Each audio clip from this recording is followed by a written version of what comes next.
பையனே பெத்த பையனே போதைக்கு அடிமையா இருக்கான். கஞ்சா அடிமைக்கு அவனை திருத்த முடியல என்னால. என் புள்ள காலேஜ் கஞ்சி இன்னைக்கு கஞ்சா போதைக்கு அடிமையா. அதுக்கு காரணமே இந்த டிஎம்கே ஆட்சி தான் சொல்லுவேன். அதனால நிறைய குற்றங்கள் நடக்குது. பெண்கள் மேல கை வைக்கிறாங்க, அநாகரிகமா கை வைக்கிறாங்க. சிங்கப்பெண் படையெல்லாம் என்னது பண்ணிட்டு இருக்காங்க, ஏசியை போட்டு எங்க தூங்கிட்டு இருப்பாங்க. ஒரு என்ன தெரியுமா பண்றாங்க, ஒவ்வொரு காலேஜஸ் வரணும், ஸ்கூல் வரணும், 4 மணிக்கு ஸ்கூல் விட்டா ஸ்கூலுக்கு வரணும், காலேஜ் எப்ப ஸ்டார்ட் ஆகுது அப்ப வரணும், காலேஜ் முடியும் போது வரணும். இதெல்லாம் எதுவுமே வர்றது கிடையாது.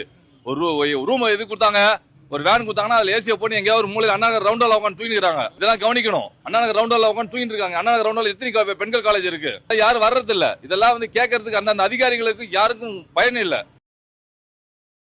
கார் சில பேர் சொல்லிருக்காங்க, எம்எல்ஏ எனக்கு கார் இல்ல, எனக்கு ரொம்ப கஷ்டமா இருக்கு அப்படின்னு. இந்த எம்எல்ஏ வர பொசிஷனே சாதாரண விஷயம் இல்ல. மக்களால் ஓட்டு போட்டு சில பேர் அந்த காலத்துல காமராஜர் கக்கஞ்சி எல்லாம் பாத்தீங்கன்னா பெரிய பெரிய கவர்மெண்ட் பஸ் போனாங்க. இப்பெல்லாம் இருக்கிற எம்எல்ஏக்கெல்லாம் எந்த விஷயத்துக்காக எங்களுக்கு கார் வேணும் சொன்னா தெரியல.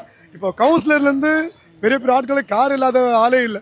பாமர மக்களா இருக்க கூட இப்போ ஃபர்ஸ்ட் எல்லாம் சைக்கிள் இருக்கும், அதுக்கப்புறம் பைக் இருக்கும். இப்பெல்லாம் கார் இல்லாத வீடு எந்த வீடுமே இல்லை. அதாவது இஎம்ஐயாவது கார் வாங்கி நம்ம கௌரவத்துக்காக கார் வச்சுன்னு நினைக்கிறாங்க. அந்த மாதிரி பொசிஷன் இருக்கும்போது ஒரு சில பேருக்கு கார் இல்லைன்னு சொல்லியிருக்காரு. பட் ஒரு சில பேரா அது அவருக்கு மட்டும் இருக்கலாம், ஆனால் எல்லாருக்குமே கார் இருக்கு. அது எதனால அந்த டாபிக் உள்ள தெரியல.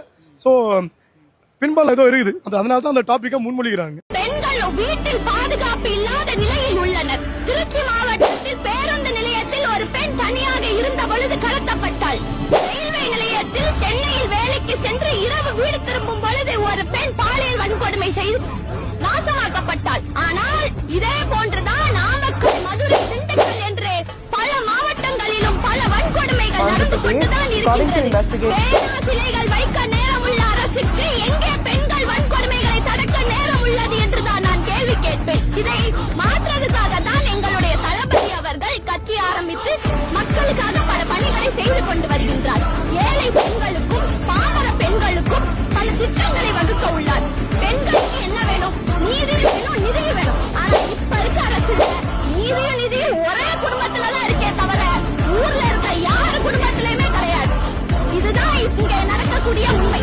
இதை தட்டி கேட்பதற்காக தான் எங்களுடைய தலைவர் தளபதி அவர்கள் கட்சிக்கார்ட்ட மன்னிப்பு கேட்க முதலமைச்சர் யாரா பாத்திருக்கீங்களா? சிஎம் மன்னிப்பு கேட்டாரா இல்லையா? ஜெயலலிதா மேடம் எதுக்குமே மன்னிப்பு கேட்க மாட்டாங்க. உன்னால முடிஞ்சதை பாத்துக்கோன்னு ஜெயலலிதா அவ்வளவு போல்ட். அவங்க அயன் லேடின்னு பேர் வாங்கினவங்க. இன்னைக்கு இவர் ஏன் எல்லாத்தையும் தாழ்ந்து போறாரு? ஆட்சி சுமூகமா நடக்கணும். நான் முதல்ல டிஎம்கேல தான் இருந்தேன். இவனுங்க பண்ண கூத்துல பார்த்து 2 வருஷம் வேற என்னைக்கு விக்ரவாண்டில ஆரம்பிச்சு அன்னைக்கே போய் சேர்ந்துட்டேன். அதெல்லாம் கிடையாது. இவங்க தோத்ததுக்கு காரணம் இவங்க பண்ண கூத்து தான். என்ன கூத்துனா, ஒரு பெண்கள் அனாயிரம் சைவ வைணவத்துக்கே எல்லாம் போச்சு சார். எவ்வளவு ஓட்டு போச்சு தெரியுமா உங்களுக்கு? ஒரு நல்ல சாமி கும்புற ஓட்டு எல்லாம் போயிடுச்சு. சைவத்துக்கு வைணவத்துக்கு பிராமின் கூட ஓட்டு போட மாட்டாங்க. உங்களுக்கு பிராமின் பொதுவாகவே உங்களுக்கு போட மாட்டான்.